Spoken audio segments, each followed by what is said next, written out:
नमस्कार बंधू भगिनींनो, रामकृष्ण बदने या यूट्यूब चॅनलवरती मी आपल्या सर्वांचं मनपूर्वक स्वागत करतो. सिद्धांतांसाठी दृष्टांत बोध हे सदर आपण मागील अनेक महिन्यांपासून श्रवण करत आहात. या सदरांतर्गत आतापर्यंत 27 भाग मी आपल्या श्रवणासाठी पाठवलेले आहेत, ज्यामध्ये 27 सिद्धांत आणि त्यावरचे विविध दृष्टांत आपल्याकडे मी पाठवलेलेच आहेत. आणि याला भरभरून अशा प्रकारचा प्रतिसाद आपण देत असल्यामुळेच मी हा 28वा भाग आज अत्यंत कमी वेळेचा आणि छोटा दृष्टांत घेऊन आपल्यासमोर ठेवतो आहे. सिद्धांत असा आहे की कुठलाही व्यवहार करत असताना, विशेषतः आर्थिक व्यवहार असेल, आणखी कुठलाही व्यवहार असेल तर करत असताना त्या माणसाचा अभ्यास करून जर आपण व्यवहार केला तर आपण आपल्या आयुष्यामध्ये मूर्ख ठरण्याची शक्यता नसते. आणि आपण जर एकदम आंधळेपणाने एखाद्यावर विश्वास ठेवला तर आपण त्या माणसाकडनं फसवले जाऊ शकतो आणि आपण मूर्खांच्या यादीमध्ये समाविष्ट होऊ शकतो. आणि म्हणून व्यवहार करताना ज्यांच्याशी आपल्याला व्यवहार करायचा आहे त्याला समजून घेणं अत्यंत महत्त्वाचं आहे. अशा प्रकारचा हा सिद्धांत व्यक्त करणारा दृष्टांत या व्हिडिओच्या माध्यमातून आता मी आपल्यासमोर ठेवतोय. असं सांगतात की एक राजा होता आणि राजांना चांगल्या घोडे आपल्या दरबारामध्ये आपल्या जवळ ठेवण्याचा छंद होता.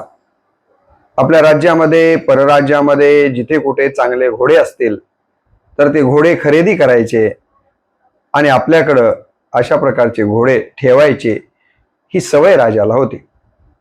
एकदा असंच झालं की घोडं विकणारा माणूस राजाच्या नगरामध्ये आलेला आहे. सुंदर अशा प्रकारचे 4 घोडे तो घेऊन आलेला आहे आणि ही बातमी प्रधानाकरवी राजाला समजते की आपल्या नगरामध्ये खूप चांगले 4 घोडे कोणीतरी घेऊन विकायला आलेला आहे. तेव्हा राजाचा मोह अनावर होतो आणि राजा म्हणतो की त्या घोडे विकणाऱ्याला घोडे घेऊन दरबाराकडे बोलवा. आणि हा घोडे विकणारा घोडे घेऊन राजाच्या दरबाराकडे येतो. राजा त्या घोड्यांना पाहतो आणि खरोखरच अत्यंत देखणे आणि सर्वार्थानं जे गुण लागतात चांगल्या घोड्यासाठी ते सगळेच गुण असलेले घोडे हे 4ही राजाला पसंत पडतात.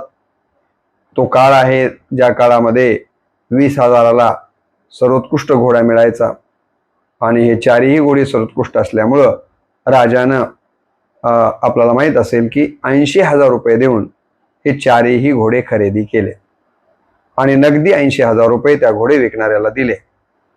राजा खुश झाला की चला आपल्याला घरी बसल्या खूप चांगले घोडे मिळाले. आणि 80,000 रुपये घेऊन हा घोडे विकणारा असा दरबाराच्या बाहेर पडतोय ना पडतोय तेवढ्यात राजाच्या डोक्यामध्ये क्लिक झालं की नाही, आणखीन आपण एक 4 घोडे या व्यक्तीला आणायला लावू, म्हणजे आपल्याकडे आणखीन चांगल्या घोड्यांची भर पडेल. आणि म्हणून राजानं त्या घोडे विकणाऱ्याला दरवाजाच्या बाहेर जाता जाता आवाज दिला आणि म्हणाले, अरे इकडे. आणि तो घोडे विकणारा राजाचा आवाज ऐकून पुन्हा दरबारात राजेसाहेबांच्या समोर उभा राहिला. राजेसाहेब पहिले 4 आता जे घेतलेले घोडे होते ते पाहून अत्यंत खुश होते. त्यांनी काय केलं की पुन्हा प्रधानाला सांगितलं की 80,000 रुपये घेऊन या. प्रधान 80,000 रुपये घेऊन आले. म्हणाले, राजेसाहेब हे धरा पैसे. राजेसाहेबांनी ते पैसे घेतले, घोडे विकणाऱ्याला जवळ बोलवलं आणि म्हणाले 80,000 रुपये घेऊन जा आणि पुन्हा मला चांगले 4 घोडे आणून दे. त्याला तर गगनात मावेन असा आनंद झाला की पहिले 4 घोडे नगदी पैशानं 80,000 विकले आणि आता दुसरे घोडे आणण्याच्या पूर्वीच आपल्याला 80,000 रुपये राजानं दिलेले आहेत. आणि म्हणून तो घोडेवाला ते पैसे घेतो आणि दरबारातनं निघून जातो. काही दिवसाच्या नंतर त्याच राज्यामध्ये राजेसाहेब प्रधानाला एक काम सांगतात. राजेसाहेब प्रधानाला सांगतात की हे प्रधाना, आपल्या राज्यामध्ये शहाणे लोक किती आहेत आणि मूर्ख किती लोक आहेत याची गणना करण्याची माझी इच्छा होते की शहाणे किती आहेत आणि मूर्ख किती आहेत हे जरा मी तपासावं म्हणतो. प्रधान म्हणाले काही हरकत नाही आहे, थोडा वेळ द्यावा लागेल. म्हणाले घे काय वेळ घ्यायचा ते, परंतु मला या अलग अलग प्रकारच्या 2 याद्या आणून दे. कुठल्या कुठल्यांचे शहाणे किती आहेत आणि मूर्ख किती आहेत ते. प्रधान म्हणाला काही हरकत नाही आहे. काही दिवसाच्या नंतर राजेसाहेबानं प्रधानाला बोलवलं आणि विचारलं. म्हणाले प्रधाना काही याद्या झाल्या का तयार? तो म्हणाला राजेसाहेब फक्त मूर्खांची यादी तेवढी तयार आहे. शहाण्याच्या यादीमध्ये आणखीन एकही मला असा माणूस दिसला नाही आणि म्हणून शहाण्यांची यादी मात्र तयार व्हायची राहिली आहे. राजाला आश्चर्य वाटतं की प्रधान काय बोलतोय, म्हणजे आपल्या राज्यामध्ये एकही शहाणा नाही आहे का काय? सगळे मूर्खच आहेत का? आणि राजाच्या पटकन मेंदूमध्ये प्रकाश पडतो. अरे मग शहाण्याच्या यादीमध्ये माझंही नाव नाही की काय? एकही नाव आलं नाही म्हणतोय तो. आणि म्हणून राजा उत्सुकतेपोटी प्रधानाला विचारतो, काय म्हणतोस? शहाण्याच्या यादीमध्ये एकही नाव नाही? ते म्हणाले राजेसाहेब नाही आहे. आणि सगळी मूर्खांची यादी आहे? म्हणाले हो. बघू दे बरं मला मूर्खांची यादी कशी आहे ते. आणि राजेसाहेब त्या प्रधानाच्या हातातनं मूर्खाची यादी हातामध्ये घेतात, नावं वाचायला लागतात आणि त्यांना आश्चर्याचा धक्का बसतो. कशामुळं? कारण त्या मूर्खांच्या यादीमध्ये पहिल्या क्रमांकावर जर कुणाचं नाव असेल तर ते राजाचंच होतं. राजाला आश्चर्य वाटतं, क्या माझं मूर्खाच्या यादीमध्ये पहिलं नाव? आणि म्हणून ती यादी तशीच गुंडाळून ठेवतात. कोण? राजेसाहेब. आणि त्या प्रधानाला बोलवतात. प्रधाना तुझं डोकं ठिकाण्यावर आहे ना? म्हणाले जी राजेसाहेब. काय म्हणताय? अरे मूर्खाची यादी बनवलास ना तू? हो. त्यामध्ये मूर्खाच्या यादीत पहिल्या क्रमांकावर तू माझंच नाव टाकलायस. म्हणाले हो राजेसाहेब. तुला मी मूर्ख वाटलो? माफ करा राजेसाहेब, तुमचा मी प्रधान आहे आणि तुम्ही राजे आहात. खरं तर तुमच्याबद्दल असं बोलणं योग्य नाही, परंतु तुम्ही जर म्हणत असाल तर खरं बोलतो. राजा म्हणाले काही हरकत नाही आहे, खरं सांग. तेव्हा प्रधान म्हणाला राजेसाहेब मला असं वाटतं की तुम्हीही मूर्ख आहात. म्हणाले कसं काय? अहो म्हणले आता जे तुम्ही 80,000 रुपये त्या घोडे विकणाऱ्याला दुसरे घोडे 4 घोडे आणण्यासाठी दिलेत ना? म्हणाले हो दिले ना. मग मला सांगा हे जे पैसे दिले त्या घोडे विकणाऱ्याला त्याचं नाव तुम्हाला माहिती आहे? म्हणाले नाही. त्याचं गाव तुम्हाला माहिती आहे? नाही. तो कोणत्या राज्यातून आला होता माहिती आहे? म्हणाले नाही. मग त्याचं नाव माहीत नाही, गाव माहीत नाही, त्याचं राज्य माहीत नाही आहे, कुठल्याच प्रकारची त्याची माहिती नसताना तुम्ही 80,000 रुपयाचा व्यवहार त्या घोडेवाल्याशी कसं काय केला? राजा अवाक झाला. ज्या अर्थी कुठल्याही प्रकारची माहिती नसताना एखाद्या व्यक्तीशी, अनोळखी व्यक्तीशी तुम्ही 80,000 रुपयाचा व्यवहार केलाय, त्या अर्थी तुम्ही या मूर्खाच्या यादीमध्ये क्रमांक 1 वर मी गृहीत धरला आहे. आणि राजेसाहेब म्हणाले की असं कसं म्हणतोस?